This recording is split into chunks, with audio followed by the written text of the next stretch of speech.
Welcome. In front of me is a VIVO V50 Lite, and today I will show you how you can import contacts from your SIM card to the device.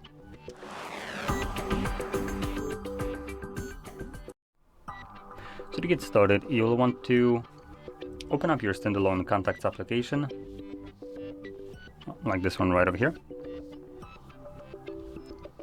I'm gonna skip signing in. Next, we're gonna go to Fix and Manage right here, and then you wanna select Manage SIM. This in turn will show you all the contacts that are located on your SIM card, and by default they will all be selected as long as none of these contacts exist on your phone already, or whatever it's trying to import them to.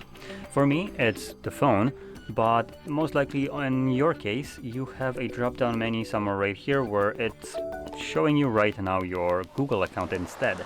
And if you tap on it, you should have your Google accounts as an option, along with the device as an option to import.